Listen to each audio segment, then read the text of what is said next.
Well, it's such an honor to be here. My name is Michele Cohen. I'm currently an associate pastor in Dallas, Texas, and also a coach and an author. And what is the way forward, in my opinion? Well, I really think this might sound a little idealistic or simplistic, so I ask you to forgive me for that. But I do believe the way forward for us has to include what I call identity empowerment for all humanity. What am I saying there? And an awareness, a waking up to who we essentially are, our spiritual origin, and the transcendent reality. And I'm using uppercase T, uppercase R, that unifies us. So really becoming aware of where we come from, what we're made of, and why we're here. And none of this really has anything to do with perhaps religion as we've been, as it's been presented to us. Because I really believe it's that awareness of our inherent worth, our God connection, and the divine empowerment that comes with that. I think this is such an important factor for us to be able to move forward as humanity in successful kind of way. Awareness of our sacredness, our significance as individuals, and shedding the mindsets that we're the poison, shedding the idea, that we are wretched and worm-like, and really embracing and loving our humanness, and loving and embracing our spiritual identity, our God-breathed spiritual identity, and also actualizing our divine design, our potential, body, soul, and spirit. I think that this is such an important factor going forward. I know, as I said, that sounds sort of idealistic and simplistic, but that and secondly, personal responsibility. When I say personal responsibility, I don't mean asking someone who's born into poverty, why did you create that for yourself? That's kind of a bit of a cliche thing that we're beginning to hear these days, but someone born into poverty needs help. But what I mean by personal responsibility is looking within for the answers, not without. Beginning to cease to blame the reflection that we see, blaming what's outside of us for what we're experiencing, and rather taking up our power of choice for how we're going to respond to our environment, and thereby potentially affecting our environment differently, positively. And to do that really returns us back to the first point, because we have to know first that we're empowered and designed to do that, to live that way. And I think that we've been, kept short of that. We've been kept short of the way to do that, the understanding of our true divine design. And personal responsibility meaning not having to live as a victim of our circumstances, living life as if we're just being sort of shuttled around the chutes and ladders board, dependent on how the dice happen to be thrown by someone else, an authority, a situation, but personal responsibility as in recognizing that we are always constantly reaping what we sow and reproducing according to our kind. And if we want to change what we're reaping, we need to change what we're sowing. And if we want to change what's being mirrored back to us, we must change ourselves. So we have the power to do that. And I really believe that the way forward includes helping us understand that we have that potential, that we have that empowerment. And I would say lastly,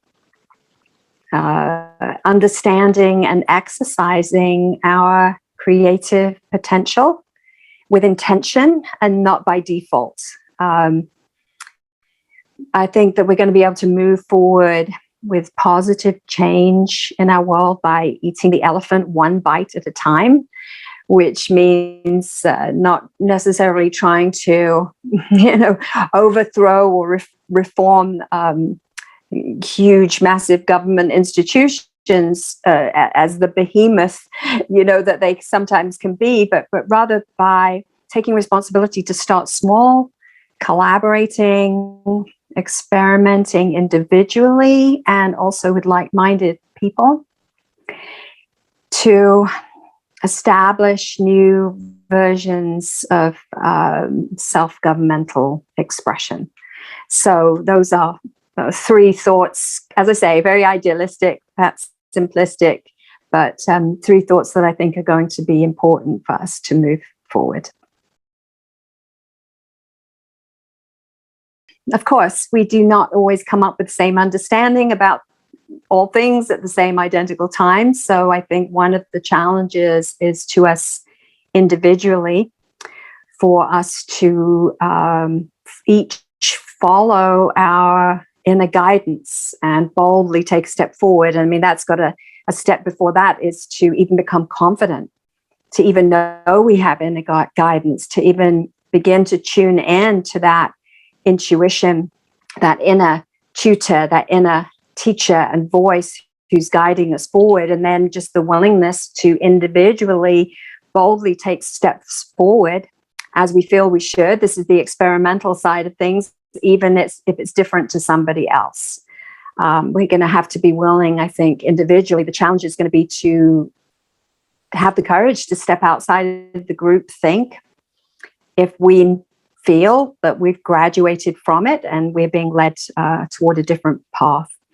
And I think the challenge will include, not everyone's going to be ready for personal responsibility, for example, ready to take on new ideas about the truth of, well, I don't want to say the truth, it's for each of us to discover, but our origin, our spiritual origin, our divine empowerment. I think the challenge is, are we ready, in this lifetime to be free or to free ourselves from the mental programming and constructs that have held so many captive to forms of godliness and authoritarian structures. I believe that the challenge is going to be for us to hear and follow the voice within, that lamp to our individual feet, light to our paths, and be willing to, as I say, experiment, not with other people's lives, of course, but with the outworking, the unfolding of our own God-given empowerment, and learning from our own successes and mistakes. And as individuals, I think some of the challenges are going to be, choosing between that survival that's based on the familiar versus forging a new way ahead in uncharted waters, uncharted paradigms. Will we do it? Will we dare? And I would think that perhaps if you're listening to this, you're probably a way maker. So you may have no one to follow. You may have only a few people to follow. So I think the challenge is for us to hold fast to the remembrance of who we really are as sovereign beings. Even when there are many voices around us that are negating or trying to negate or, pressing in to negate that truth that we intuitively know within. So just courage to forge ahead in that new way. My hope is that myriads of people will awaken to their inherent God connection and worth, and that they will passionately and confidently live in their divine empowerment and authenticity. If the source of that divine empowerment is perceived and experienced as love, unconditional love, I think then our world could be transformed very rapidly as a result of that kind of awakening. Will we see widespread unity that embraces diversity in the next 100 years? I don't know. I would love to see that. I think there's going to be a lot of trials and failings alongside movements of harmony. But this is our human evolution. And I think that we're here to experience evolution with all its bumps and pitfalls. So it's good to have hope, but it's also good to be perhaps realistic that it may not be plain sailing, and that each one has that free will, but we can have that personal responsibility and autonomy. And I think that we're just barely beginning to get a clue of what this is really all about, our access to realms and dimensions and free will choice and creative design and empowerment. Personally coming from 30 plus years in religion, and seeing the highly detrimental effect in my own life and many, many lives all around the world of the sort of medieval imagery, the worm mentality of the Garden of Eden narrative as we've known it so far. My hope for the next generations, at least, is that many, many, many people will be able to dismantle themselves from those imprisoning belief systems and recognize actually that we have an extraordinary opportunity. We have actually the best of both worlds. We have God in human form, gifted with this amazing creative potential. And I think when we begin to wake up to that, things could really transform rapidly. So that's my hope, and for the better, and in such a way that we are taking care of the poor, and we are beginning to see the tables turn and see the ship turn, as far as the real issues of our world, which comes down to the basics of, does every child have clean water to drink, food to eat, shelter? It is ludicrous to me that we live on a planet of incredible resources, and yet there are still people hungry and suffering. And my hope is that we can do something about that in a very profound and powerful way. Everyone matters. Every life is significant. Every light is crucial. And we know who we are deep down. And we know deep down the reason for being here. And I think it's just so important that we take time to uncover that. I want to encourage women to just stand in their beautiful empowerment and not be bullied and sidelined, and but just to be able to arise and just be confident in the truth of who we are, all of us, and remind ourselves often of our divine origin. At a time when I was crossing really from religion into spirituality, so to speak, which is actually where it kind of came from to begin with. So it was an interesting full circle journey.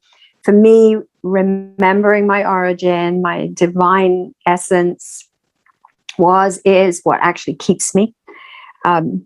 Remembering that I'm a light bearer, I'm a way shower, an awakener. You might be too. Remembering my true soul mission has really been helpful, along the journey. And so I just want to encourage you to keep coming back to that. And that we won't always be in a desert sanctuary.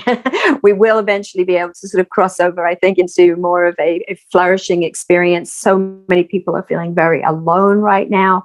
I think a final word would be to say, remember, you're not alone. There are so many people who are waking up to the truth of who they are all across the planet. And, we can really hold to this during this deconstruction process, not only of ourselves and belief systems that have just hindered us and limited us, but the deconstruction of these kind of things all across the world. Just be you.